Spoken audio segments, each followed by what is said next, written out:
좋은 기회를 주신 우리 여러분들에게 진심으로 감사를 드리고요. 또 이런 기회를 주신 하나님께 감사하고 서로가 배울 수 있는 좋은 기회가 되지 않을까 그렇게 생각이 되었습니다. 저도 어떤 면에서는 여러분을 통해서 좀 배워야 되지 않을까 그렇게 생각하고, 다들 아마 여러분들 나름대로는 노하우가 있으시고 또 교육에 관한 나름대로의 관점들이 다 계실 텐데, 훌륭한 사람의 또 이야기를 여러분 또 듣고자 이렇게 모여주신 것 볼 때 참 대단하다라는 생각이 들었어요. 사실은 어떤 면에서는 이 기독교계에서, 이 개신교계에서도 이런 일을 그렇게 흔치 않습니다. 물론 제가 이제 많은 곳에 강의를 합니다만은, 특별히 이 목사님들이 모여가지고 수련회를 하는데 2박 3일을 토털리 저에게 강의를 할 수 있도록 기회를 주는 케이스들은 그렇게 많지 않습니다. 왜냐하면 목사들은 모이면 논이라고 정신이 없거든요. 족관이라고 정신이 없어가지고 사실 이 세미나를 이렇게 참 타이트하게 한다는 게 결코 쉽지 않습니다. 제가 이번에 이제 우리 고신부님을 통해서 전화를 받고 우리 주교님께서 특별히 제 책을 보셨다고 해서 제 마음속에 참 너무너무 감동을 받았어요. 참 귀하다라는 생각이 들었습니다. 사실은 이 책이 이제 10여 년 전에 나와가지고 어쩌면 한국교회 기독교 출판 역사상 가장 짧은 시간에 가장 많은 볼륨이 팔린 책이었습니다. 당시에.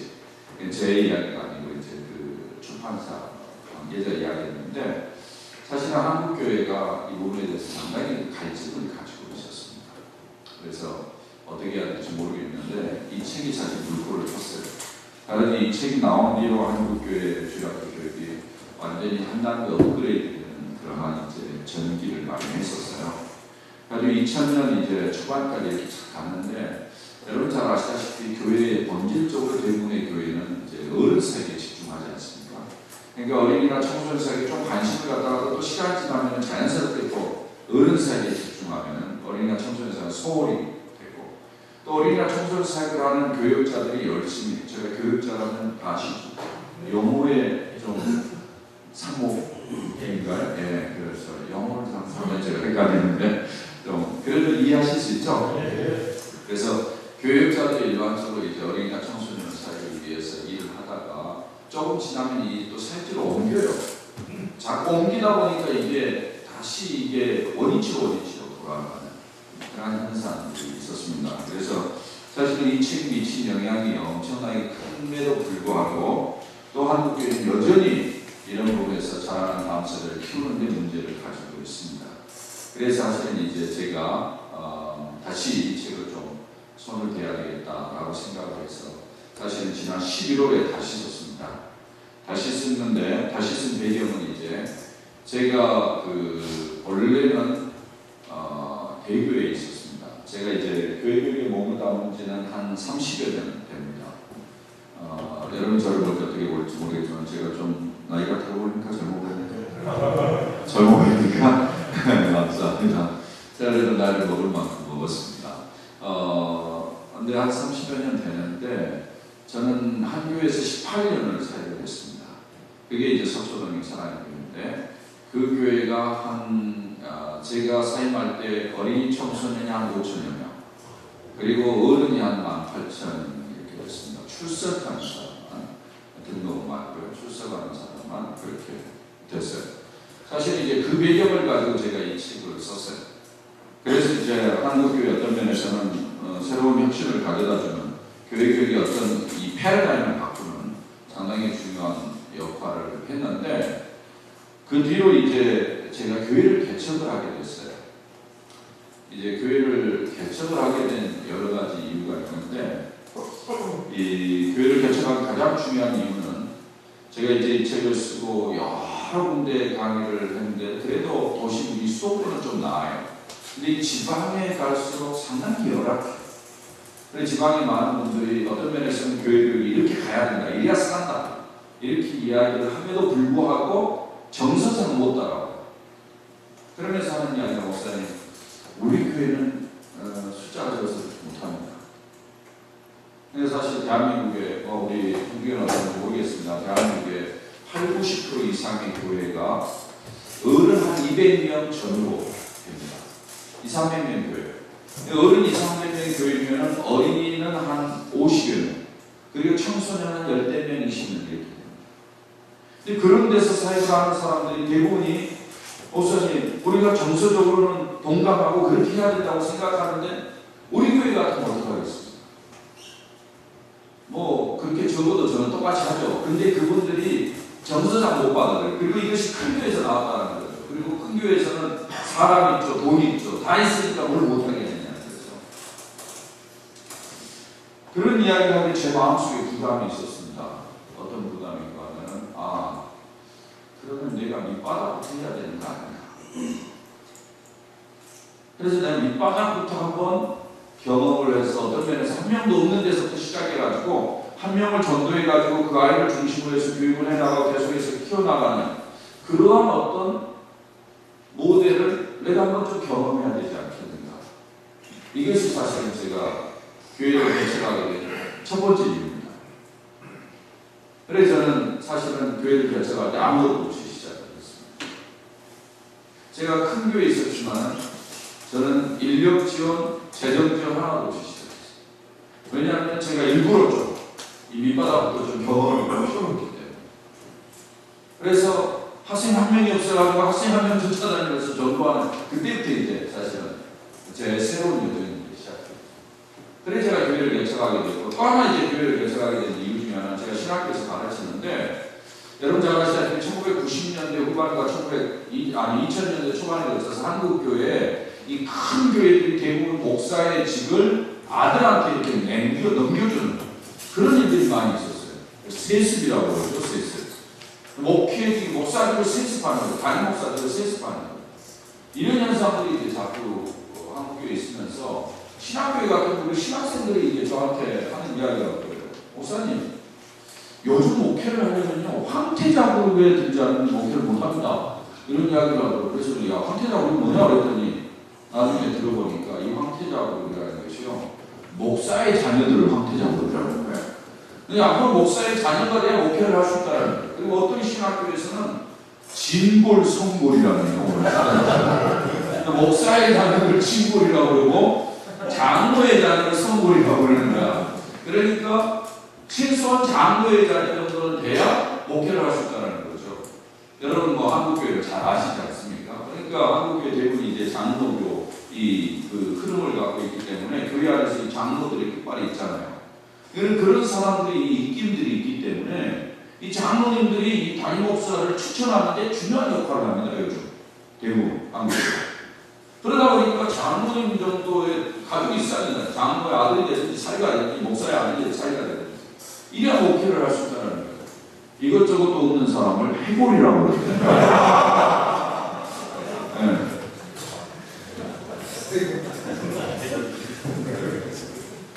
그래서 우리 신학생들이 신세 타령을 하거든요. 앞으로 자기들은 목회할 교회가 없다라는 거죠. 갈 교회가 없다라는 거죠. 사실 저희들이 목회하려고 목사가 되려고 마음을 먹었을 때 말이죠. 제가 1970년대에 이제 목사가 되겠다라고 했었는데 그때만 해도 목사는 가난의 상징이 아니었습니까? 근데 사실은 목사는 가난의 상징이기 때문에 그때만 해도 어디 가든지 그냥 천막이라도 치고 교회하다 이런 생각을 가지고 나왔는데 요즘 애들은 그렇지 않아요. 그러다 보니까 목회지가 없으면 목회를 못하는 거죠. 그렇게 개척할 생각을 하긴 요즘은 천막 칠 때도 없으니까 그런 형편이죠. 그런 가운데서 큰 교회 좀 이렇게 나이가 돼가지고 큰 교회 좀 들어가서 나중에 큰 교회에서 떨어지는 건물이나 받아가지고 이제 교회나 개척을 하려고 이런 생각도 하고. 근데 사실상 그런 혜택을 받는 사람이 전체 신학생 가운데서 5%가 안 됩니다. 나머지 95%는요, 이거 이제 갈등 안 하는 겁니다. 한국 교회가 그렇습니다. 네, 저 개신교회 상황이 그렇습니다. 그게 이제 저에게 마음이 부담이 됐어요. 제가 가르치는 교수인데 선생으로서 우리 학생들에게 좀 뭔가 모험을 보여야 되지 않겠느냐. 그래서 뭔가 아무것도 없는 상태에서 뭔가 좀 개척을 하는 그러한 모습을 좀 보여야 되지 않겠느냐라는 것이 이제 저의 마음속에 부담이 됐어요. 그래서 제가 결심하기를, 그래 나는 교회에 가장 화려한 부목사 생활을 했다는 내가 한번 좀 결단을 해보자. 여러분 별로 안 믿을지 모르겠지만 제가 사실은 한국교회에서 가장 화려한 부목사 생활을 했습니다.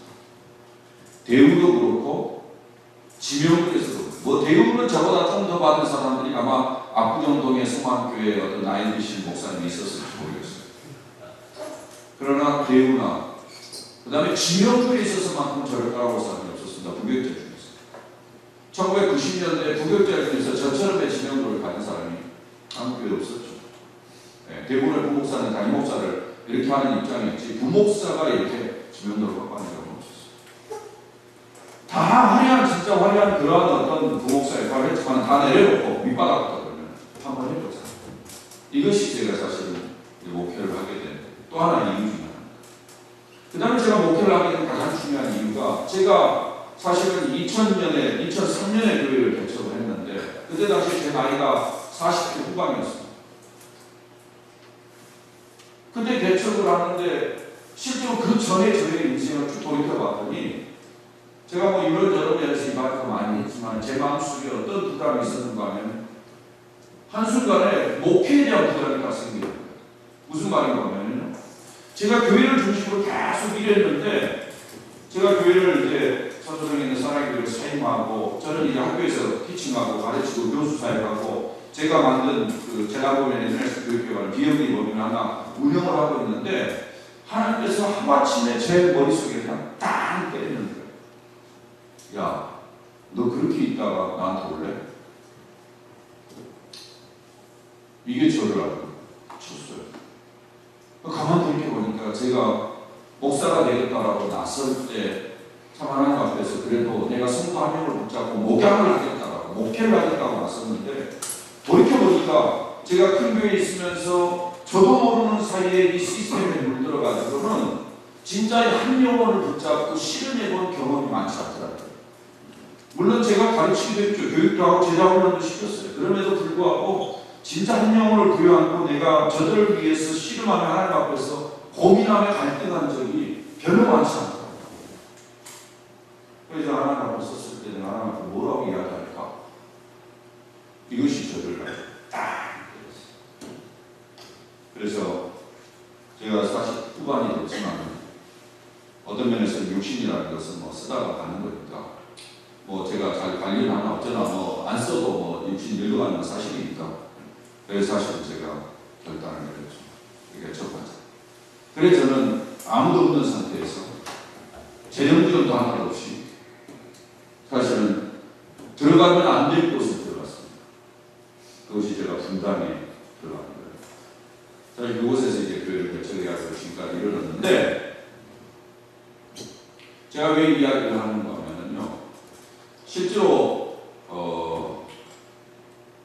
제게 있어서 하나님이 주신 중요한 그 은혜 중에 하나가 제가 큰 교회를 경험하고 동시에 적은 교회를 경험했다는 것입니다. 그래서 개척의 밑바닥부터 지금 이게 이렇게 조금씩 자라오는 그러한 단계에 여러 경험들을 하면서 제가 보니까 큰 교회에서는 경험하지 못한 것들이 적은 교회에 있더라고요. 적은 교회가 유념해야 될 부분들이 있더라고요. 교육을 하면서. 특별히 애들을 가르치면서. 그래서 제가 그 부분을 추가해가지고 이제 한 100여 편을 제가 여기에 첨가를 했습니다. 그래서 증보해서 이제 개정을 한 건데, 우리 주변에 이 책을 읽어봤다 해서 제가 깜짝 놀랐어요. 아, 참, 어떻게 이걸 읽으시나. 사실 한국교회 뭐 담임 목사들 가운데서 있는 분도 많이 있지만은 주교님과 같은 그런 레벨에 있는 분들이 사실 이런 책 자금이 있습니다. 네. 그러니까 한국교회가 아직도 이 주일학교 교육이 없나 승차이고 또 발전도 없고 그렇죠. 저는 주교님이 이것을 읽었다고 해서 이 정도 시기를 가진 주교님이 섬기는 곳이라면 제가 기꺼이 가겠다. 네, 그래서 사실은 여기까지 왔습니다. 하여튼 감사하게 생각하고요. 사실은 뭐 제가 가지고 있는 것을 충분히 내놓을 수 있는 그런 시간이 되기를 바라고, 또 여러분과 교제하면서 서로 배우면서 또 여러분 나름대로의 또 사역의 스타일이 있을 텐데, 제가 어떤 뭐 이렇게 하십시오라고 푸시하는 것은 절대 아니고요. 제가 경험했던 것을 좀 나누기 원합니다.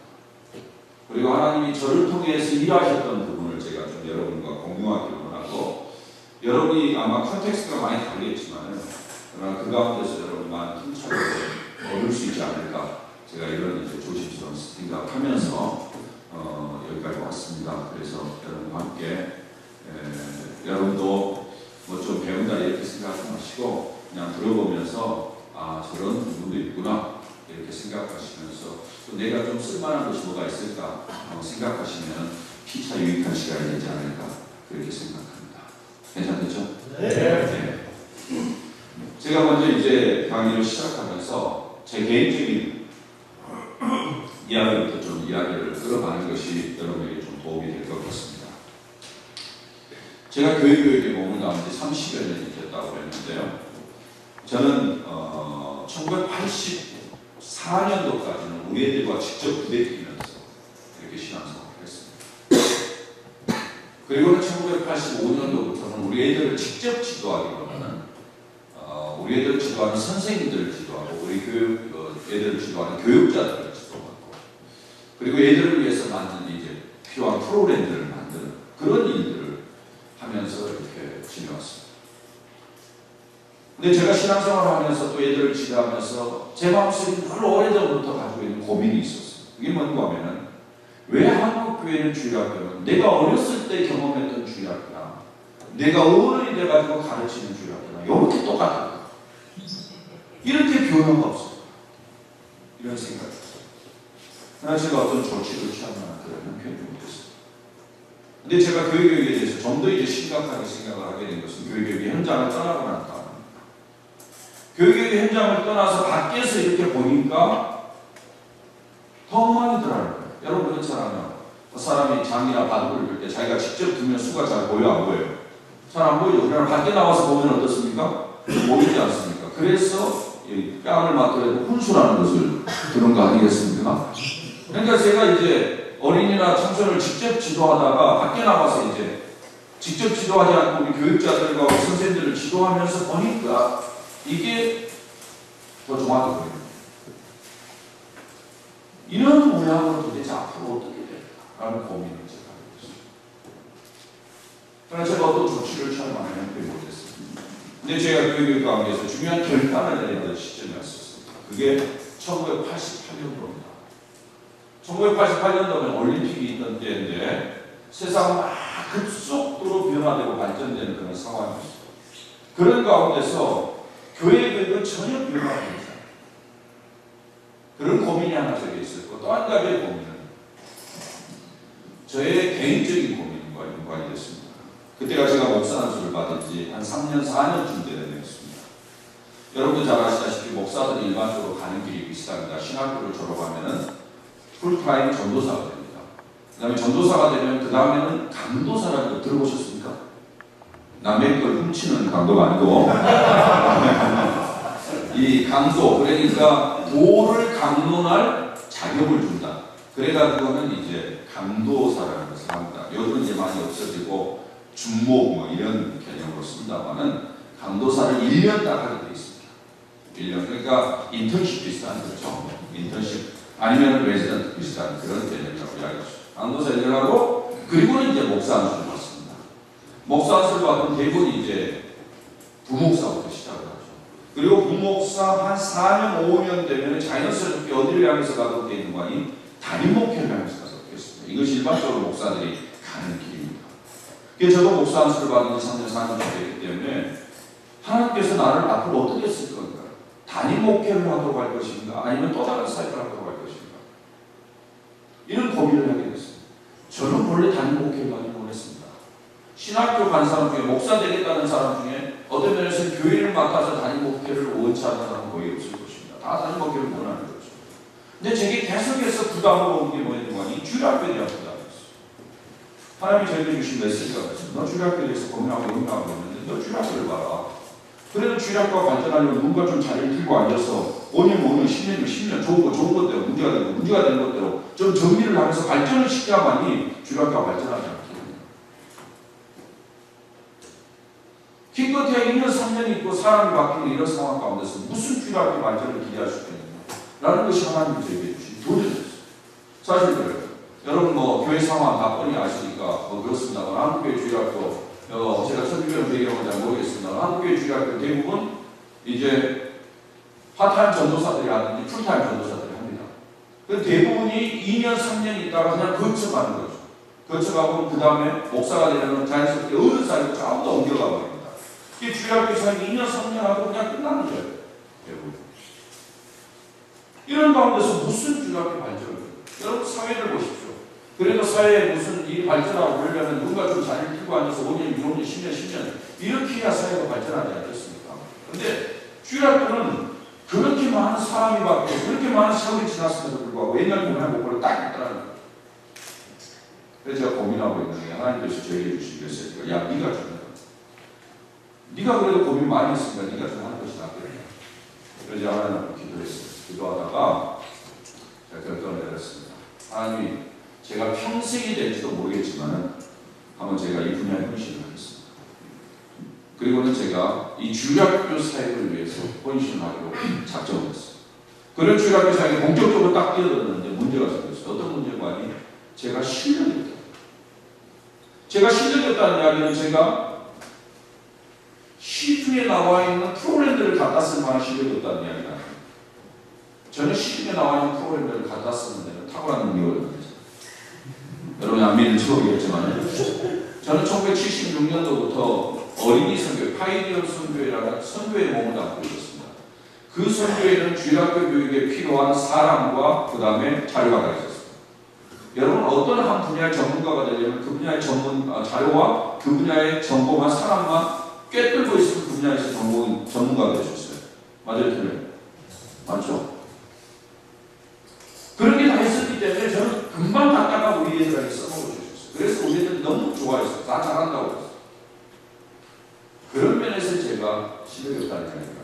제가 실력이 없다는 말은 무슨 말인가니 우리 교회 상황에 맞게끔 우리 교회 형편에 맞게끔 우리 애들에게 가장 적절하게 뭔가 독자적인 것들을 만들면서 디자인할 만한 능력이 내게 없더라고요.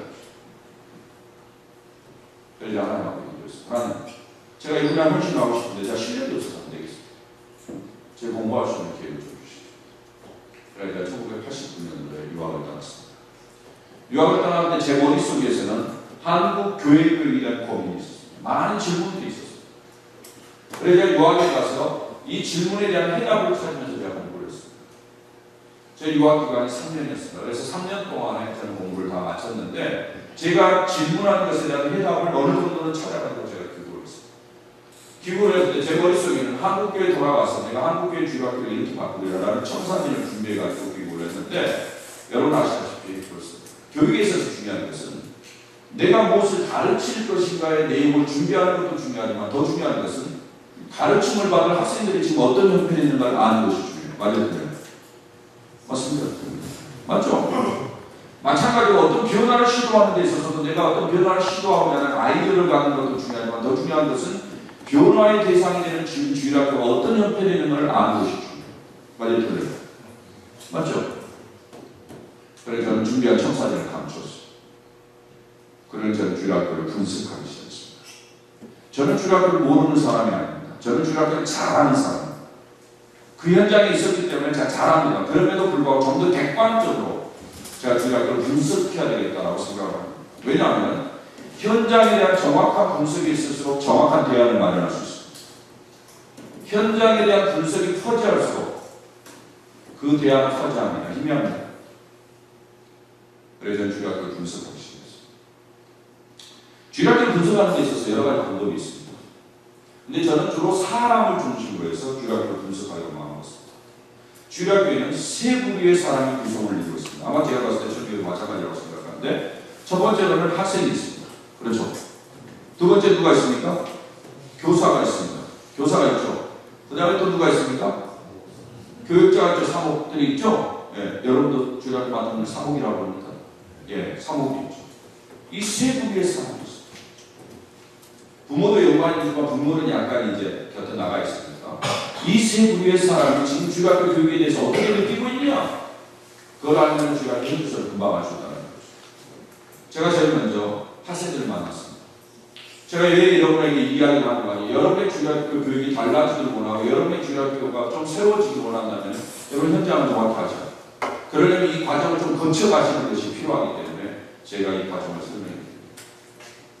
제일 먼저 제가 어린이들 대상으로, 청소년을 대상으로 해서 주일학교를 분석했어요. 주일학교를 분석할 때 제가 사용했던 방법이 두 가지가 있습니다. 하나는 인터뷰라는 방법이고 하나는 관찰이라는 방법입니다. 교육을 평가하고 분석하지 많이 사용되는 방법은 이 두 가지. 우리나라가 교육이, 사교육, 어떤 면에서 공교육이 발전하지 못하는 중요한 이유 중에 하나는 이것이 없기 때문에 그렇습니다. 교육을 분석하지 않습니다. 교육을 단순히 시험으로만 평가하지 실제로 교육을 인터뷰와 관찰을 통해서 교육을 분석했다면 한국의 교육이 이 정도까지 가지 않았을까. 저는 그렇게 생각합니다. 제일 먼저 제가 인터뷰를 했습니다. 예배가 끝나고 돌아가는 애들 제가 교육 문밖에 서서 만났어요. 그리고 제가 애들과 대화를 할 수 있어요. 야, 너 오늘 교회 와서 하나님 말씀 들었는데 오늘 들은 말씀 가운데서 생각나는 거 있으면 목사님한테 한번 이야기해봐. 무슨 말씀 들었어? 오늘 네가 교회에서 진행 동안에 제일 재밌었던 시간 무슨 시간이야? 왜 재밌었어? 재미없었던 시간은 무슨 시간이야? 왜 재미없었어? 제가 우리 애들과 대화를 하기 시작했습니다. 그 대화를 통해 제가 발견한 것은 제가 섬기던 교회는 전혀 교회 교육이 되지 않고 있다라고 저는 결론을 내렸습니다. 왜냐하면 우리 애들과 대화를 나눠봤더니 우리 애들 가운데서 그날 배운 내용을 기억하고 돌아오는 애들이 거의 없다는 거죠. 10명 중에 9명이 전혀 기억을 못한다. 한 명이 극히 일부분을 기억하고 돌아간다. 내가 교육에서 가장 중요한 건 기본적인 지식입니다. 지식이 있어야 그 지식을 기초로 해서 또 다른 경험의 세계로 넘어갈 수 있어요. 그때 교육이 된다고 해요. 여러분 요즘 유행하는 컴퓨터나 인터넷을 알고 쓰는 컴퓨터에 정보가 없으면 컴퓨터를 쓸 수 있어요? 없어요? 못 씁니다. 인터넷에 대한 정보가 없으면 인터넷의 세계로 들어갈 수가 없어요. 우리 핸드폰을 쓴다면 저는 핸드폰을 쓰면서 제가 못하는 게 있어요. 문자 메시지 보내는 걸 못합니다. 그래서 저희 아이들이 저한테 문자 메시지를 보내면 저는 문자 딱 읽고 어떻게 해야 돼요? 그 다음에 전화를 걸어야 돼요. 저는. 왜? 제가 문자 메시지를 보내는 정보를 습득하지 않아요. 그 정보가 없기 때문에 저는 문자 메시지를 보내는 경험의 세계로 넘어가지 못합니다. 새로운 경험의 세계로 넘어가려면 가장 중요한 게 정보입니다. 정보. 그래서 우리나라 사람들에게 새로운 정보들을 계속 가르쳐요. 왜냐하면 우리나라 조사를 해봤더니 우리나라가 선진국계에 딱 들어간 다음에 조사를 해보니까 25살 이전까지 제일 공부 열심히 하는 나라 어느 나라? 한국. 25살 이후에 제일 공부 안 하는 나라 어느 나라? 한국. 항상 공부를 안 한다는 거예요. 그러면 새로운 경험의 세계로 넘어가는 거다. 그건 선진국에서 법방죠. 그래서 정부가 평생 교육원이라든지 이런 걸 둬가지고 계속해서 새로운 정보를 습득하는 거예요. 그래야만이 새로운 경험의 세계로 넘어가요. 그래야 선진국에서 생겨요. 교육에서 가장 중요한 지식입니다. 그래야 다른 교육의 세계로 넘어가는데 우리를 가르쳐서 내보내는데 우리들이 가면서 전혀 정보를 기억하지 못하고 넘어가. 여러분요, 교육하면 어떻습니까? 한번 생각해보세요. 애들이 정보를 가지고 못하고, 정보를 갖지 못하고 나가는데 걔네들에 있어서 생각의 변화를 기대할 수 있어요? 없어요? 생각의 변화를 기대할 수 있어요? 없어요? 없어요. 생각이 안 변하는 행동이 바뀌어요? 바뀌어요? 안 바뀌어요? 안 바뀌죠. 그게 뭐예요? 교육이 안 된다. 이것이 우리 애들에게 보여준 첫 번째 모습이었어요. 제가 그 다음에 애들을 관찰하기 시작했어요. 교회당을 향해서 들어오는 애들 얼굴 표정을 주목했어요. 애들 얼굴 표정이 어떤지. 교회당 안에 들어와가지고 제 용어가 좀 달라도 이해를 하시죠? 네, 충분히 이해할 수 있을 거예요. 찬양할 때 모습, 기도할 때 모습, 설교 들을 때 모습, 속으로 금방 공부할 때 모습 주목해서만 관찰했어요. 그 관찰을 통해서 발견한 것은 우리 애들 가운데서 교회가 흥미롭고 재미있어서 뭔가 기대를 가지고 나온 애들이 거의 없다는 것이에요. 대부분 애들은 지도 빨리 좀 끝났으면 좋겠는데 이렇게 나오는 거죠. 이것이 우리 애들의 눈에 비춰진 주량의 모습이었습니다. 여러분 어때요? 천주교는 어떻습니까? 여러분의 교회는 어떻습니까?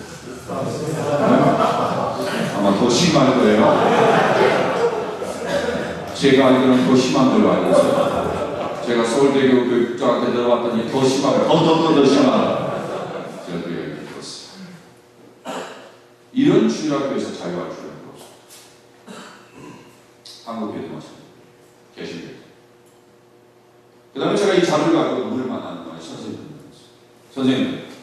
우리 애들이 지금 이런 모습을 보이고 있습니다. 여러분이 악을 써가면서 교육을 하고 있는 이런 모습을 보이고 있습니다. 여러분 교육에 대해서 하고 싶은 이야기 있으면 하십시오. 자리를 깔았어요. 그랬더니 우리 선생님들이 역시 잘 만났다 한번 해보자. 그러면서 그동안에 쌓였던 모든 불만을 쏟아놓기 시작합니다. 여러분 아시다시피 주일학교 교육에 오래 있을수록 불평과 불만이 많죠? 아시네요? 그렇습니다. 불평과 불만이 없는 사람은 3년 이내에 교사하는 사람이에요. 3년 이내에 교사하는 사람은 뭐 별로 불평이 없어. 근데 3년 이상 교사하는 사람들은 불평과 불만이 많아요. 왜 주일학교 교육을 하다가 안 되니까 이거 해달라 저거 해달라 교대를 요청을 하는데 교회가 해줘야 안 해줘요? 잘 안 해주잖아요. 그러니까 자기네들끼리 이야기하다가 쑥 꺼져버려요. 자기네들끼리 이야기하다가 쑥 꺼져버려요. 이래도 자기에 따라서 이야기하다 보니까 뚜껑 열리니까 하는 거예요. 목사님, 우리 뭐 교육 못한다고 말하고 하십시오. 우리는 도대체 25분 내지 30분이라는 시간 주고 뭘 하라는 거예요? 이거 무슨 말입니까? 개신교 안에 스몰 그룹이에요. 분반 그룹을 이야기하는 거예요. 25분 내지 30분. 그것도 앞뒤 첩보 다 띄고 나면 출석 부르고 애들하고 이야기하면 20분 쓸까 말까 하는 그 시간을 가지고 도대체 뭘 하라는 거예요? 뭐예요? 교육을 잘하고 싶은데 뭐가 없다는 이야기예요? 시간이 없다는 거예요. 자, 그렇다면 앞으로 교육을 잘하려면 어떻게 하면 되겠어요? 시간을 많이 확보하면 되지 않겠습니까? 그런데 지금보다 더 많은 시간을 확보할 수 있어요. 가능해 불가능해? 불가능하죠. 여러분 어떤지 모르겠어요. 여러분 더 심하다니까 제가. 수요 오후 집회 옛날에 개신교에 있었어요. 다 없어졌어요. 주일 오후 집회? 다 없어졌어요. 거의 다 없어졌어요. 유일하게 남아있는 게 주일 오전입니다. 주일 오전 시간 다 없어요. 제가 서울 근교에 있는 교회들을 조사하고 개신교회들을 조사하고 해봤는데 제가 조사한 자료가 83%의 교회가 일주일에 2시간 이내의 교회입니다. 그러니까 대부분 주일 오전이겠죠. 주일 오전 2시간 돼야 안 돼요? 안 돼요. 많아요? 여러분 얼마나 됩니까? 많아요? 70분 내지 80분. 여러분 50분인가요? 5, 60분. 개신교회는 많아야 70분 내지 80분.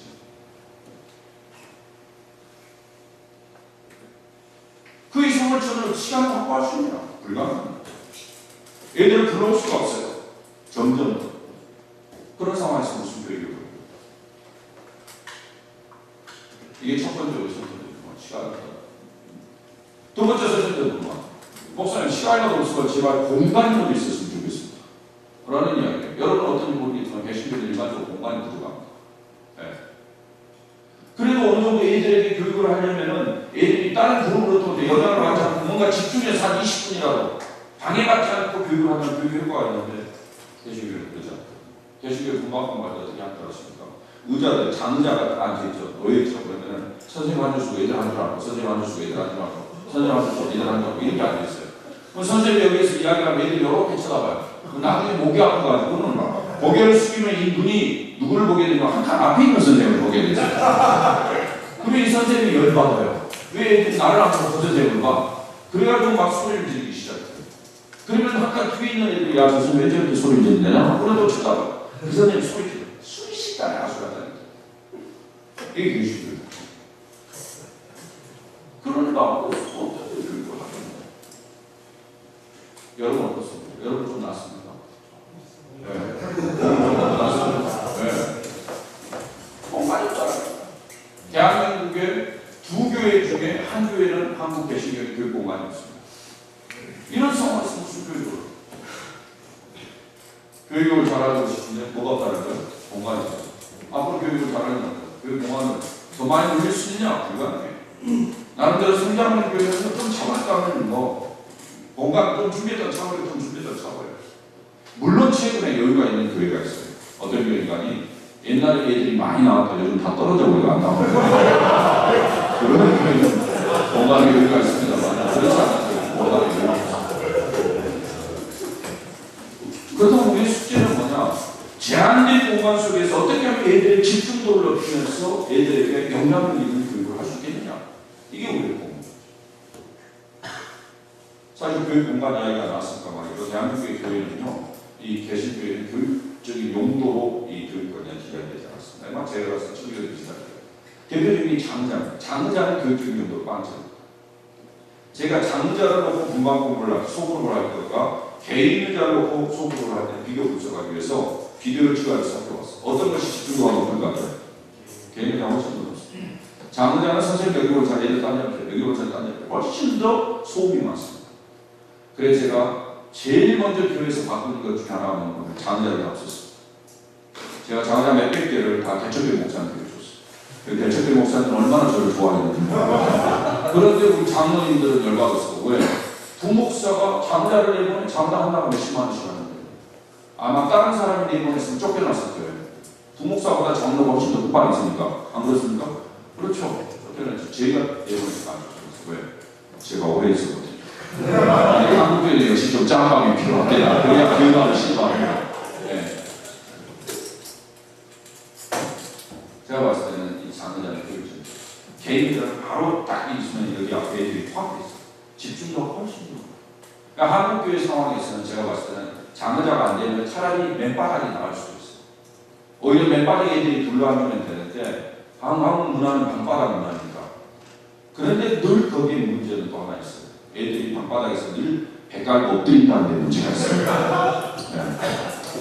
그 다음에 한국교회 교육관. 제가 사실은 뭐 저기가 가보진 않았습니다만 아마 계시니까 비슷할 수도 있어요. 교육관 대부분 다 들어가면 제가 한국교회 다 가가지고 그림을 다 그릴 수 있어요. 대부분 한국교회 교육관이 이렇게 생겼어. 문을 딱 열면은 누런 내 나무는 내 철문이 됐어요. 그리고 흰 페인트가 칠해진 벽이 쳐. 그리고는 장자가 줄을 맞춰서 있고 위에는 흰 줄 형광등이 있고 앞에는 썰어간 관계선 하나 있고 창문이 열려져 있었는데 창문이 한 3분의 1 정도 열려 그 앞에 커튼이 바람이 휘날리고 있어요. 그리고는 꼭 교육관 뒤에 가면 뭐가 있는 거 아니 철제 캐비넷이 하나씩 넣어져 있어요. 그리고 철제 캐비넷 위에는 뭔가 지저분한 것이 늘 얹어져 있는 것이 대한민국의 개신교회 교육관. 저도 그런 것입니다. 비슷합니까? 대통령이 안 그래요? 아니요. 좀 많은 변화가 있는데요. 네. 사실 이런 공간 한번 들어가고 있어요. 제가 들어가도 없습니다. 썰렁하잖아요. 그러니까 뭐 대충 일단 나오잖아요. 애들이 들어가도 오죽하겠어. 썰렁하니까 뭐예요. 앞에서 선생님들은 준비하라고 있고 뒤에 들어가면 썰렁이 여러 애들이 서 있다가 나중에 심심하니까 놀아야지. 어떻게 놀아?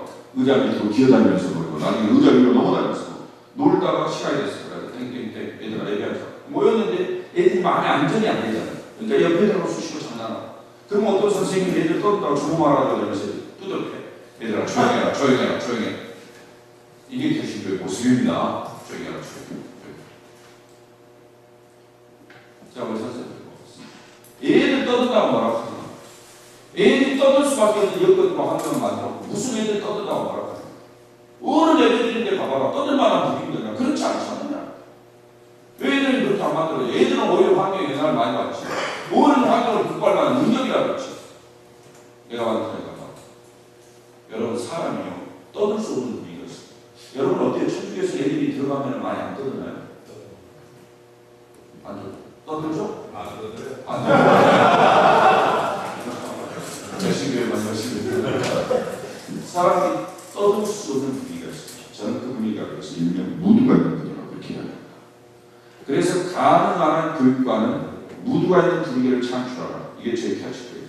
제가 1990년대 초반부터 계속해서 그 소리를 했어요. 그래서 한국교회 개신교회들이 1990년대 후반에 들어서 많이 리모델링을 하게 됐는데 그때 전부 다 무드가 있는 분위기로 바꾸기 시작했어요. 근데 여러분 이야기했어요. 무드가 있는 데서 가장 중요한 요소가 뭐예요? 무드를 뭘로 잡죠? 조명이죠. 그렇죠. 무드 있다가 가보셨죠? 네, 조명. 어떤 조명이에요? 그렇죠. 빨간 조명. 빨간 백일조명도 조명이죠. 여러분 무드 있는 거 치고 형광등 켜질 때 봤어요? 봤어요? 못 봤어요? 아무리 화려한 데코레이션을 해놨다 할지라도 형광등 켜지는 날 있습니다. 우리가 저희들 아끼기 위해서 형광등을 쓴다면 이 형광등은 상당히 분위기를 어수선하게 만든다. 차게 만든다. 여기도 여러분 얼굴들 상당히 피곤해 보이기도 하지만 여러분 얼굴이 형광등 밑에 있기 때문에 더 죽어 보여요. 여러분 서로 봐보세요. 완전히 죽어버리잖아요. 여기도 잤어요. 이 형광등 때문에. 저도 여러분 죽어 보이죠? 그러다가 제가 이리 딱 서는데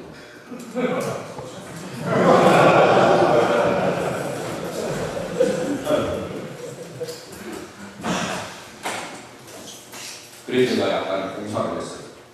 평화도 다 없앴었잖아요. 평화도 사이에다 두고 평화도 사이에다가 100여 점을 정했어요. 그리고 제가 준비한 테스트를 했어요. 평화도 좀 껐어요. 100여 점만 켜고 100여 점 불에 스위치 대신에 뭘 달아놨냐면 조광이 있어요. 디머. 빛의 강약을 조절합니다. 그래가지고 빛을 가득 켰다가 약간 줄여줬어요. 그래가지고 은은하게 깎았어요. 근데 여러분 한번 알겠습니다. 무드가 있는 것이 조명만 있어야 되겠어? 또 뭐가 있어야 돼요? 그렇지, 음악이 있어야 되죠. 그래서 내가 음악을 쫙 깔아놨어요. 그리고는 처음 들어온 애가 어떤 반응을 보이는 것 같습니다. 처음 들어온 애가 문을 딱 열었는데 다시 문을 닫혀버려요. 안 돼. 이 방이 지방이 아니라는 거지. 자기가 교회 다녀가지고 이런 방 처음 본다는 거지. 그래서 얘야 들어라, 네 방이 나갔다. 그래서 데려다 놨더니 얘가 그 시간에 그리고 안 들려. 그 일 이후로 그 교회는 소음이 완전히 없어졌어요. 저는 프로그램도 중요하다고 생각하지만 예배 프로그램과도 연관이 있지만 그 뒤로 소음이 완전히 없어요. 그 교회는 지금도 소음이 없어요. 저는 이만큼 한국교회는 중요하다고. 어찌됐든 제한된 공간 속에서 애들의 집중도를 높이면서 애들이 뭔가 영향력이 이루어질 수 있는 그러한 교육이 이루어져야 돼요. 근데 지금 한국교회는 그렇게 못하다는 거죠. 그래서 선생님들이 두 가지 불만이었어요. 시간 제한, 공간 제한. 그 다음에 또 세 번째로 선생님들이 불만이 뭐냐면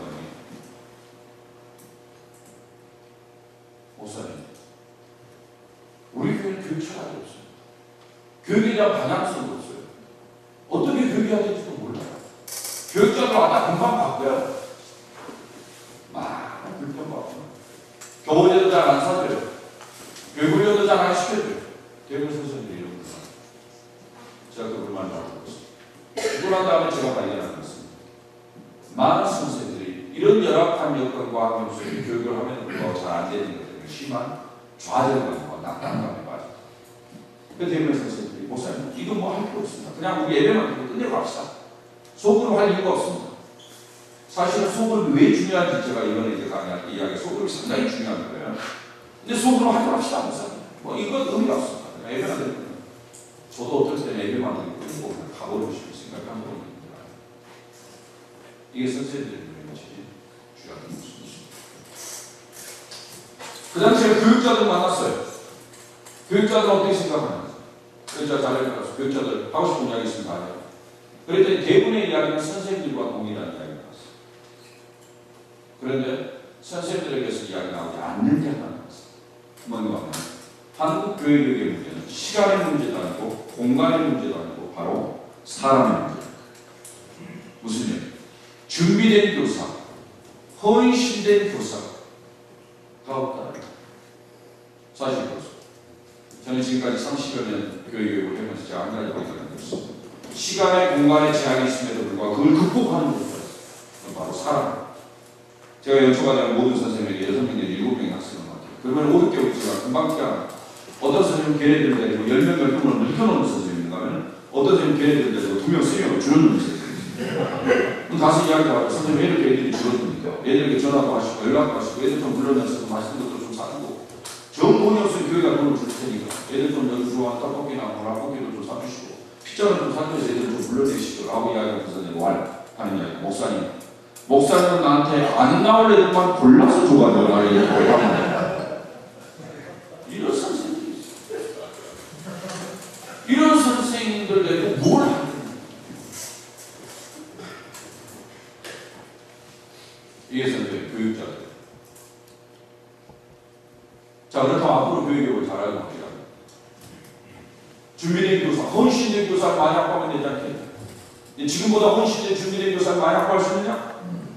가능합니까? 여러분 어떻습니까? 불가능 쉽지 않습니다. 왜? 사회적인 것들이 그걸 허락하지 않습니다. 사회가 바뀌고 있어요. 자원봉사자를 모집하는 게 너무 힘이 듭니다. 옛날 IMCA 같은 데는 1년 6개월 단위로 했는데 이제는 3개월, 1년 단위로 자원봉사자를 모집합니다. 왜? 사람들이 그만큼 오랜 시간을 지속적으로 봉사할 수 없다는 거예요. 왜? 그만큼 변화가 많다는 거죠. 변동이 많다. 21세기의 특징 중에 하나가 변화가 많습니다. 이동이 많습니다. 평생 직장에 의미 없습니다. 너무 변수입니다. 이런 가운데 병원에서 준비된 게 사무실인데 여러분도 아시다시피 그렇잖아요. 사람이 한 분야에 몸을 갖고 일하면 최소한 3년 이상 해야 어느 정도 짜파도 생기고 경험도 생기고 어느 정도 노하우도 생기면서 거기에서 타격을 받잖아요. 그렇죠? 근데 뭐 대부분의 주력으로 사람 몇 년 이내에 그만둬요? 3년 이내에 그만둬요. 여러분 천주교는 어떻습니까? 마찬가지죠? 3년 이내 3년 이상 한 적 없어요. 어떤 교회에서 저한테 연락을 해서 목사님 와서 강의 좀 해주십시오. 이야기 들어봤더니 제가 옛날에 갔던 교회인 것 같아요. 제가 간 교회는 잘 안 가거든요. 그래서 갔던 교회, 내가 감동받은 그랬더니 그분이 아주 자신만만하고 목사님 안 왔습니다. 안 왔습니다. 목사님 한 번도. 아니야, 물어봐. 선생님들한테 한번 물어봐. 내가 간 것 같아. 그래가지고 전화를 끊었는데 나도 다시 전화했어. 목사님 안 왔답니다. 그래 갔어요. 갔더니 내가 같은 교회. 들어가서 봤더니 교사 가운데서 3년, 4년 전에 저를 본 사람 한 사람도 없는 거예요. 그게 뭐 3년 사이에 다 바뀌어 버렸다. 지금 이런 상황에서 어떻게 하냐?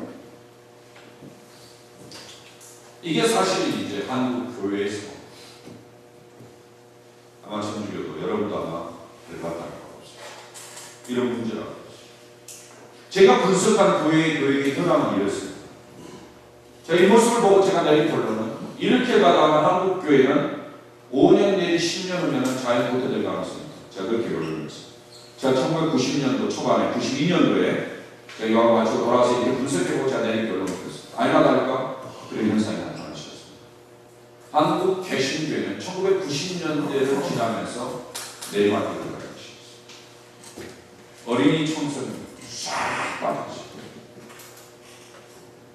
어린이집이라면 신도시에서는 약간 성장하는 경향이 있었습니다.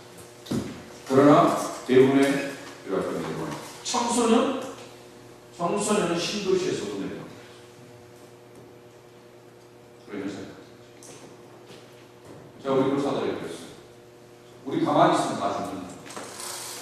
여러분 여기서 다 죽기를 원하면 나는 죽을 수 없다. 나랑 함께 변화를 시도하자. 가만히 있어 죽는 것보다는 변화하다가 잘 되면서 하는 거고 그때 죽어도 여한이 없잖아요. 나랑 함께 변화를 시도하자. 그런데요, 놀라워 사실은. 이렇게 주일학교 교육에 문제가 있다는 것을 알면서 막상 변화를 시도하려니까 제일 먼저 반대하는 사람이 누구입니까? 교사. 왜 반대해요? 그렇죠. 고등학교. 그러니까 목사님이 멋있게 만들어 놓은 데가 가서 폼을 잡을 수 있는데 자기들이 변화의 주체가 돼가지고 뭘 해보려고 생각합니다. 아마 다른 사람이 변화를 시도했으면 쫓겨났을 거예요. 여러분 교회도 마찬가지일 거예요. 아마 대부분 뭔가 새로운 사목에 오셔가지고 뭔가 변화를 시도하려고 그렇게 하면 형식들도 협조해야 안 해요.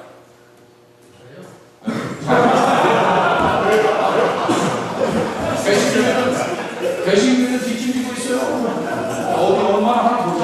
그래가지고 뒷짐지고 있어요. 잘 안 해. 네. 진짜 탁월한 능력을 갖고 뭔가 끌어가는 사람이 있으면 질질 끌어오긴 하지만 한번 두고 보자. 얼마 버텨요. 그러니까 뭐야. 새로운 교육자가 와서 뭔가 열심히 해보려고 하는데 잘 협조도 안 하는 거. 그러니까 에라 모르겠다. 나도 좀만 있다가 그냥 가자. 이렇게 해서 끝나는 그런 상황이니까 발전할 수가 없는 아마 다른 사람한테 쫓겨났어요. 내가 변화를 시켰으니까 안 쫓아냈어요. 왜? 그렇죠. 짱하네. 그래서 한국 사회에서는 뭔가 변화를 시도하려면 오래 있을 필요가 있다. 그렇게 생각합니다. 그래서 제가 우리 교육자들에게 그런 이야기해요. 버티고 있어라. 하여튼 몇 년만 버텨라. 그 다음에 네 때가 없다. 그러니까 버텨라. 마찬가지 버텨라. 제가 그래요. 사실 한국교회 어떤 면에서는 새로운 목회자, 교회들이 소위 목사들이 바뀌지 않습니까? 목사들이 바뀌면 장로들이 막 헛세하고 막 그러잖아요. 우리 교회. 그래도 계속해서 이야기하고 버텨라. 몇 년만 더 버텨라. 마찬가지 버텨라. 그러면은 다시 내 스페이스로 돌아와, 내 페이스로 돌아오셔야 된다. 그런 이야기를 많이 하는데 한국 이 상황을 좀 들었습니다. 이 관계라는 것이 세월을 필요로 한다. 이게 변화에 있어서도 세월이 필요합니다. 그래서 제가 변화를 시도했는데 변화를 시도하면서 제가 감춰져 있던 전략을 꺼내기 시작했습니다. 그래가지고 그걸 가지고 이제 사실은 변화를 시도했는데 하나님께서 그 변화에 축복해 주셨어요. 그래가지고 1994년도에 제가 변화를 시도했는데 대한민국의 모든 교회들이 이 부분에 대해서 관심을 가졌죠. 그래서 많은 교회들이 참가를 했어요. 그리고 보고 와서 그들이 변화를 시도했어요. 그곳에서 변화가 일어났어요. 그래서 그 주변에 있는 다른 교회들이 그 교회를 또 참가하고 그러면서 변화의 속도가 확 터져가기 시작했어요. 1996년도부터는 제가 교회적으로 평가주의학교 지도자를 위한 세미나를 제가 하게 돼가지고 그 세미나를 통해서 많은 이제 주일학교 지도자들 제가 훈련시키는 그런 역할을 했는데 1998년에 제 책을 나오면서부터 이제 한국교회가 다시 한번 주일학교에 대해서 붐이 일어나는 그런 역사들이 일어났었습니다. 그게 이제 1998년도, 99년도, 2000년도까지입니다. 하나님께서 많은 노래를 주셔서 제가 이제 이번에 여러분과 나누고자 하는 것은 베이직으로 이런 이제 것을 기초로 한 것입니다. 그래서 제가 개신교 안에서 많은 열매들이 있었기 때문에 제가 여러분에게 좀 나누기를 원하고 그것이 여러분의 교회에서도 좋은 열매로 나타나기를 저는 소원하는 마음이 있습니다. 이렇게 해서 우리가 참 하나님의 일들을 잘 세워갔으면 좋겠다 하는 생각입니다. 좀 이해가 되십니까? 예. 오케이. 제가 오늘 저녁에는 이제 이 부분에서 사실은 이제 시작하는 데 있어서 교회에서 가장 중요한 것이 교육에서 가장 중요한 게 이제 몇 가지가 있습니다. 1차적으로는 제가 지금 이제 현장에 대한 이야기를 좀 했고요. 그 다음에 실제로 이제 우리가 어떤 면에서는 교회 교육에 있어서 가장 중요한 게 여러분 메스라고 그러죠? 미사라고 그러죠? 우리 개신교에서는 예배라고 하는데 예배의 요소가 있습니다. 실제로 이제 예배가 교육의 유일한 자리. 그래서 이것이 하나님 앞에 드리는 측면에서는 예배적인 요소가 있고 동시에 하나님의 말씀이 얘들에게 전달이 되는 측면에서는 교육적인 요소가 있습니다. 예. 그래서 실제로 주일학교 교육을 생각할 때는 예배와 이걸 가지고서 우리는 양육이라는 표현을 쓰기도 합니다. 여러분도 쓰시죠? nurturing, 양육한다라는 그런 예배와 양육 이게 이제 중요한 요소로 작용하고 그 다음에 이 일들을 하는 데 있어서 가장 중요한 역할을 하는 사람 교사가 있죠. 그 다음에 실제로 이 교사와 이런 모든 틀을 어떤 면에서는 밑바탕에서 받쳐주는 그게 뭐냐면 기독교 교육이라는 게 도대체 뭐냐? 소위 말해서 이 교육 철학이죠. 교육 철학. 여러분 나름대로 교육 철학이 있겠습니다만은 이 철학의 기초에서 이게 다 나오게 되지 않겠습니까? 그래서 실제로 이제 교육과 관계에서 주일학교 사회과 관계에서 꼭 우리가 생각해야 될 것은 현장을 잘 이해하는 부분하고 그 다음에 전체적인 어떤 프로그램이라든지 이벤트라든지 이게 중요한 게 아니고 이걸 이끌어가는 철학이 뭐냐? 어떤 철학의 기초에서 이게 가느냐?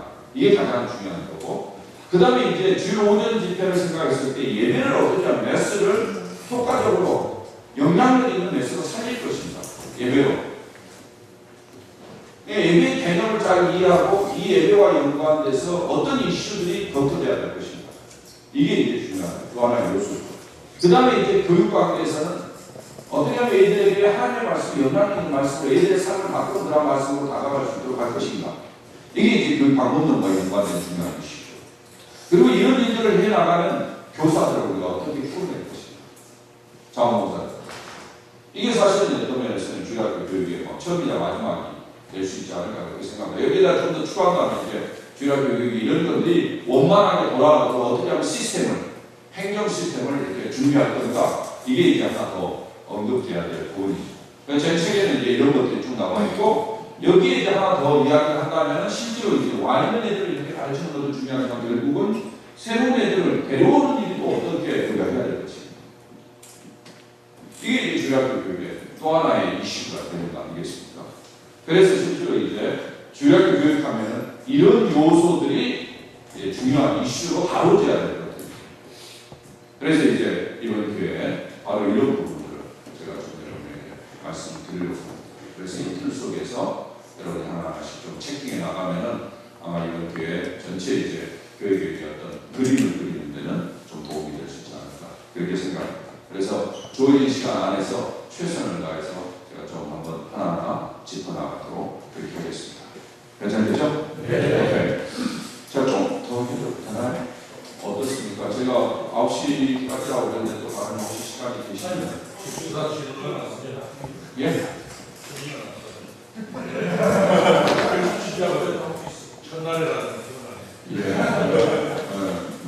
편하게 하시죠. 아니면 여기까지 해서 잠깐 여러분 코멘트 내시면은 잠깐 잠깐 하시고 내일 아침에 좀 하셔도 되고요.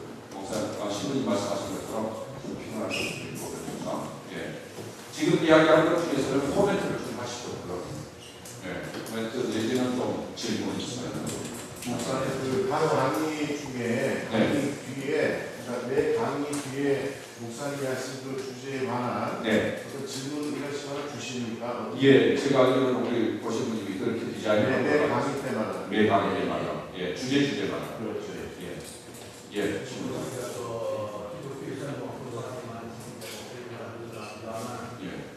다른 목사님들과 이대로 자원봉사죠.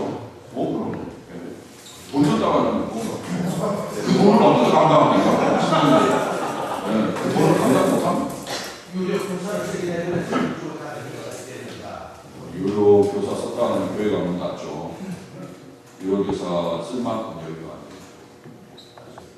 근데 총 책임 주일학교 담당 그 전도사는 있을 거 아닙니까? 전체적으로 그런 이제 주일학교 교육을 전체적으로 담당하는 교육자를 들만큼 역량을 가진 교회도 많지 않습니다. 한국 교회가 상당히 열악합니다. 사실은 큰 교회만 우리가 보게 되는데 한국 교회 제가 아까 이야기한 것처럼 80% 이상이 200명 이하의 교회입니다. 200명 이하의 교회는 담임 목사 한 사람 이렇게 사례비하고 생활비 되는 것만으로 낑낑대고 있습니다. 상당히 아까 교사들이 2년이면 보통 만나는 우리 교회에서는 성경 신학까지가 근데 그 200명이면 학생 수가 적을 거 아닙니까? 제가 아까 말씀드린 것처럼 어린이가 한 50명, 청소년 한 10명 그렇게 돼요. 그건 관리하기 쉬울 건데. 그렇죠. 관리하기 쉬운데 그런 교회가 이제 소위 말해서 풀타임 교육자를 쓸 수가 없으니까 이제 대부분의 교회는 평신도 교사들에게 의존하는 경우가 많고 그리고 이제 파타임 전도사님들이 하는데 파타임 전도사들이 이제 신학을 다니면서 왔다 갔다 하는 전도사들이 있어요. 그런 사람들은 토요일날 내려갔다 주일만 있으니까 사실은 거의 발전적이지 못하죠. 그냥 매니지만 하는 정도. 혹시 예배를 주일학교 예배를 따로 하지 않습니까? 그렇습니다. 혹시 실험적으로 부모들과 함께 하는 이런 해본 적 있어요? 그것도 한번 이야기하겠습니다. 그것도 많이 합니다. 개신교에서는 1년에 몇 차례 정도를 같이 합니다. 부모님들과 같이 예배드리고 저희 교회 같은 경우 특별히 많이 하죠. 그래서 제가 이제 중요시 여기는 것이 이제 여러분이 이제 교육학자 가운데 유명한 사람이 페이스 공동체라고 있어요. 페이스 커뮤니티 이론을 주장하는 사람이 있어요. 이 페이스 커뮤니티가 아마 내가 봐서 천주교 신학자로 제임스 마이클 리라는 그런 분인데 커뮤니티, 페이스 커뮤니티 안에서의 신앙이 자연스럽게 전수되어 갈 수 있도록 하는 거죠. 그게 이제 부모와 함께 어울리죠. 그래서 개신교에서도 그 이론을 받아들입니다. 그래가지고 이제 그 이론을 이용해서 실제로 이제 그 교회 안에 어른들과 같이 예배를 드리는 그러한 이벤트를 자꾸 하죠. 그래서 그 모습을 보면서 애들이 그 어떤 그 그림을 보면서 그 리추얼을 보면서 자연스럽게 신앙교육이 됩니다. 이걸 상당히 중요시 여깁니다. 개신교에서. 그게 천주교 신학자, 천주교 교육학자에서 나온 아이디어입니다. 평균적으로 중고등부 애들이 일주일 중에 예배하러 가는데 교회에 들어갔다 나오는 시간이 몇 시부터 몇 시까지입니까? 오전 9시부터 10시 20분. 대부분이 유료 교사라기 중요하다고 하셨었는데 그렇습니다. 그러면 우리 기준입니까? 아니면 인수 기준입니까? 아니면 신앙 기준입니까? 이건 제가 내일 말씀을 좀 아마 시원하게 좀 이야기를 하셨습니다. 잠깐 여기 먼저 말씀드릴게요. 방법론을 말씀하시는 인터뷰하고 관찰을 그렇습니다. 그 부분에 있어서 그냥 목사님 혼자 아이들을 통해서 인터뷰하고 관찰하는 것을 얘기하는 건지 아니면 함께 하는 교사들이 전체적으로 이렇게 보면서 주관적인 게 아니라 객관적인 그 기준에 의해서 인터뷰하고 관찰을 그렇진 않았습니다. 제가 혼자 했습니다. 왜냐하면 저희 저기 질문이 방향이 똑같아야 되니까. 물론 이제 이런 걸 퀘셔너로 만들어 가지고 애들에게 나눌 수 있는데 그렇게 나눌 수 있을 경우에 애들의 그 제가 퀘셔너예요. 이제 그게 이제 이 연구 방법론 중에 얼마나 크레디블리티, 신뢰도가 있느냐 없느냐 이걸 이제 우리가 쳐야 되잖아요. 근데 한국은 이 설문지는 신뢰도가 상당히 떨어진다. 제가 개인적으로 한국 신뢰도는 애들이 자기의 현재 상태를 이야기하는 게 아니고 그렇게 됐으면 좋겠다.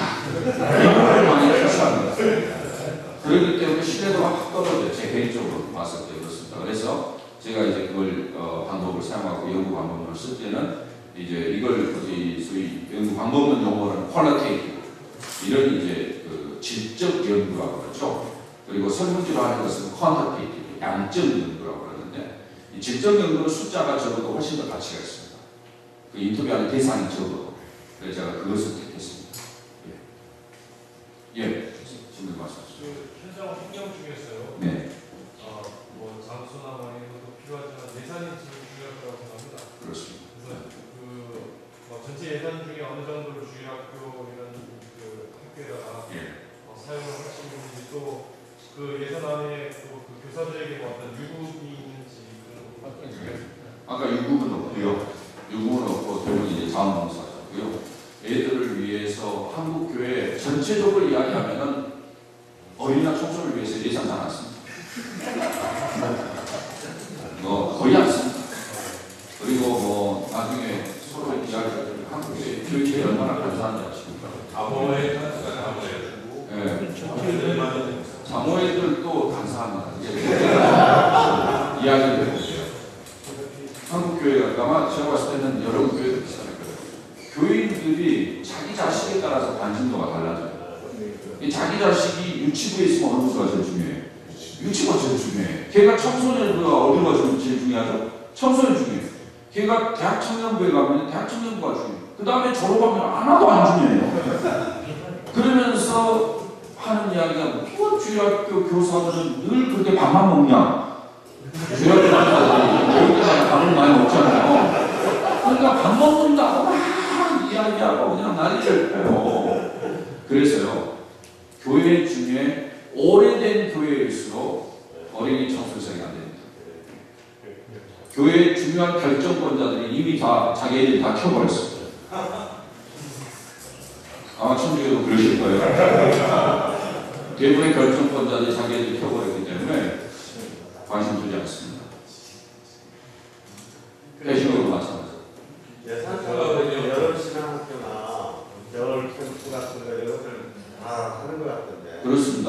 그리고 농촌 교회 같은 데서는 예산이 많이 투입되는 거 아니겠어요?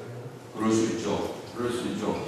근데 요즘 이제 한국 교회 그 농촌 교회들은 그걸 잘 못하니까 능력이 안 돼가지고 잘 못해서 이제 서울의 큰 교회들이 몇 교회들이 이렇게 서비스해 주는 것이 있습니다. 그래서 여름 같은 데 특별히 농촌의 교회들을 위해서 이 수련회를 제공을 해줘요. 애들이 교통비만 들여서 좀 오고 이쪽에서 모든 걸 다 해줘요. 이런 방법도 있고요. 시골의 케이스 같은 경우는 지금 현재 개신교회도 많은 주일학교가 없어집니다. 천주교는 그래도 없어지진 않죠. 네. 개신교회는 워낙 적은 교회들이 많으니까. 제가 뭐 어느 교회는 추천 안 하겠습니다. 신도수가 1,600명인데 이런 예산이 13억이다라고 해서 들었어요. 예. 그래서 그냥 뭐 다분히 뭐 10몇 계시다고. 예. 1,600명 되시면 13억 예산. 예. 그래서 그런 거 네, 1,600명에 13억이면 개신교회에서는 많은 것은 아닙니다. 예.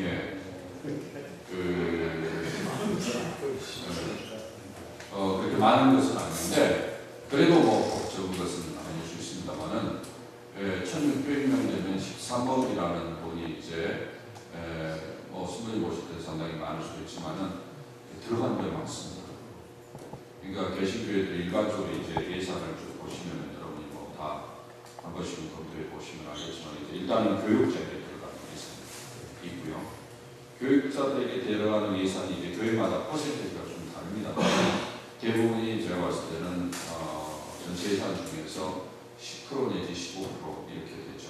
근데 그 교육자는 담임 목사뿐만이 아니라 또 부목사들, 그다음에 전사들, 그러니까 1,600명 정도 되는 최소한 교육자가 한 뭐 많이 쓰면은 한 8명, 적게 쓰면은 적게 써도 6명 이렇게 쓰거든요.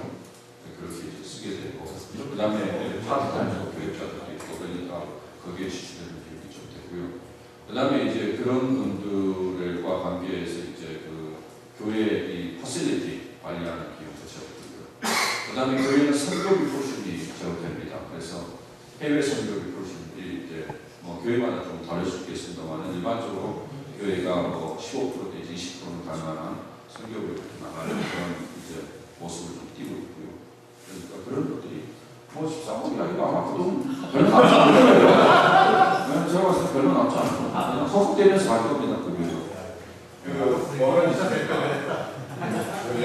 연합회 내는 보조해주는 돈 같은 거. 연합회에서 보조는 안 해주고요. 그 교회가 속해 있는 연합회 돈을 내줘.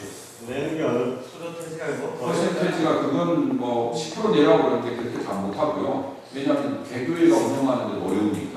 10% 내라는 겁니까? 일반적으로 그렇게 내도록 이야기하는데 그런 정도의 능력을 갖춘 교회가 별로 없습니다. 그러니까 이제 일정한 적은 개수들 좀 체면 유지할 정도만 이렇게 보내주고 연합해서. 자, 그런 중요한 게 아니고 그것은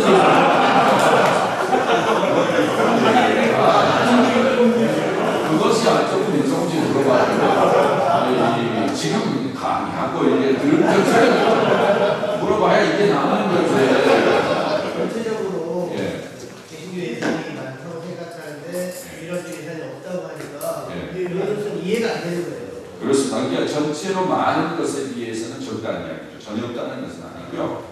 전혀 없다는 것은 아니고 전체 비용 중에서 제가 봤을 때는 한 5% 차지하면 많으시죠. 13억에 5%면 네. 8,500만 원 주기가 투자할 거예요. 네. 1,600명인데 8,500만 원. 목사님은 그거 투자 안 한다고 생각하시는데. 이 다음 의견은 동의 크잖아. 왜 뺏어내고? 학교 있을 때그 학교형 중에 목사님하고 계실 때 아주 열심히 하는 학교를 굉장히 많은데 우리 강양성당에 그 총무가 학교에 있는데 강양성당에 2,000명인가 내 친구들 왔고 그 예산이 얼마인데 6억이라니까 깜짝 놀라요. 그래서 6억이라는 건 얼마인 줄 알았더니 그거밖에 안 된다고. 자기는 분명하게 이해를 준다고. 그렇죠. 제가 개척이 아니고 지금 저희 교인이 출석이 한 150명. 저희 개척한 지가 이제 5년 좀 지나고 6년째 가거든요. 근데 출석이 150명. 그래도 이제 개척교회는 이제 결석이 많기 때문에 관리하는 인원은 한 180명에서 200명 되거든요. 이렇게 되는데 이제 우리 뭐 어린이 청소년 뭐 사이가 다 합쳐도 우리가 이제 1년에 예산 작년에 3억 한 2천 정도 해서 좀 되고 있죠. 이제는 의견이 좀 더 많이 나온 편이고요.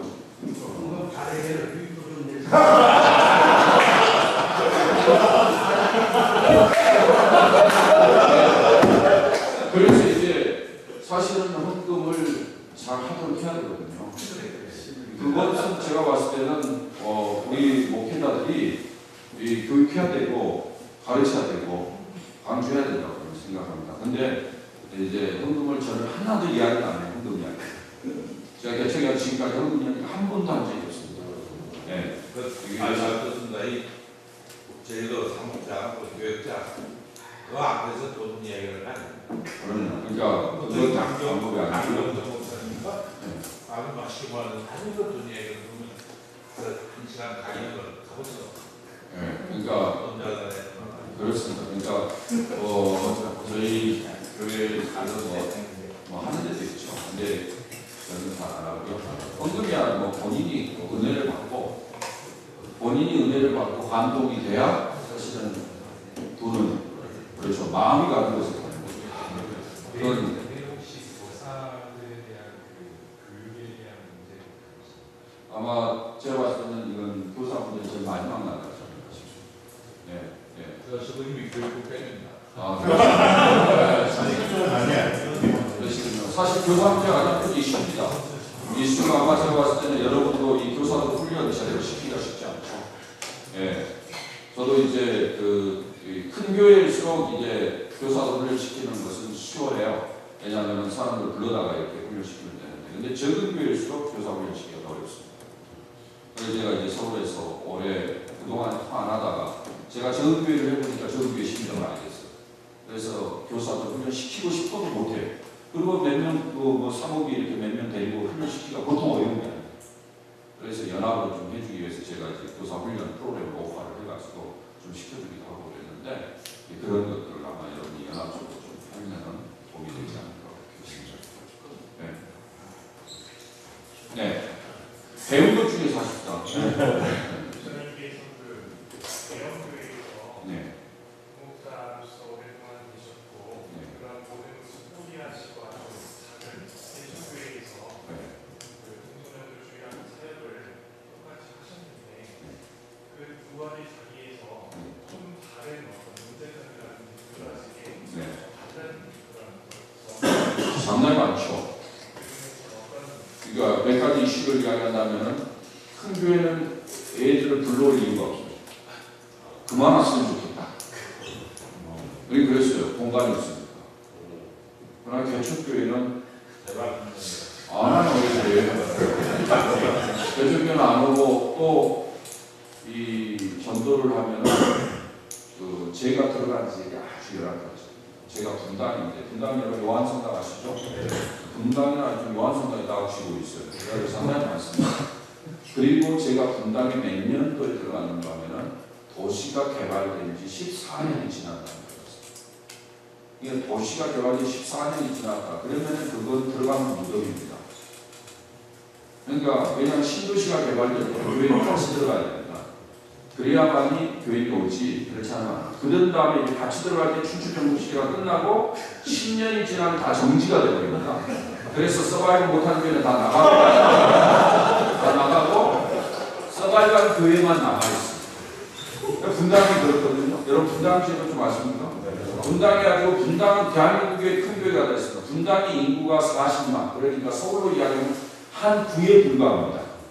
한 구에 불과한데 거기에 5,000명 이상 되는 교회가, 서울 같으면 한 구에 5,000명 이상 되는 교회가 하나 정도밖에 없습니다. 많아야 두 개. 근데 분당에 몇 개가 있는가 하면 하나, 둘, 셋, 넷, 한 8개.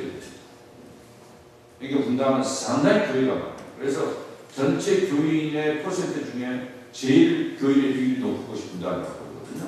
네. 제가 그곳에 들어간 거예요.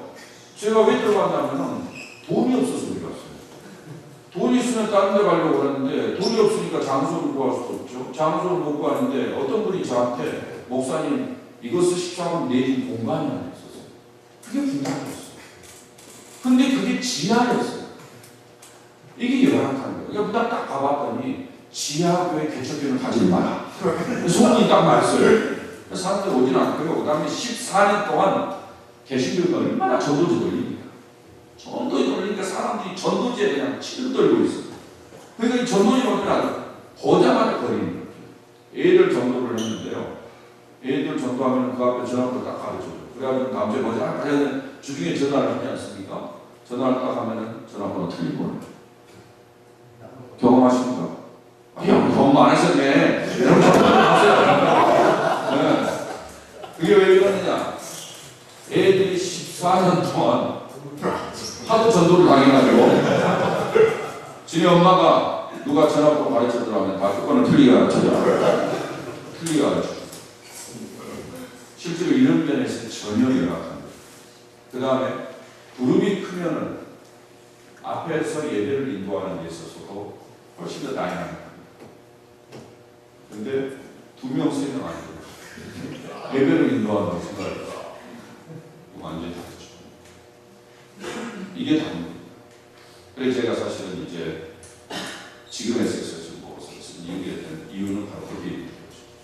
큰 교회에서는 그게 뭐 전혀 좋은 음악, 좋은 시선, 찾아 쫙 있습니다. 그러니까 다 가득 차 있어도 모든 애들이 집중하도록 하는 것이 중요한 거였어요.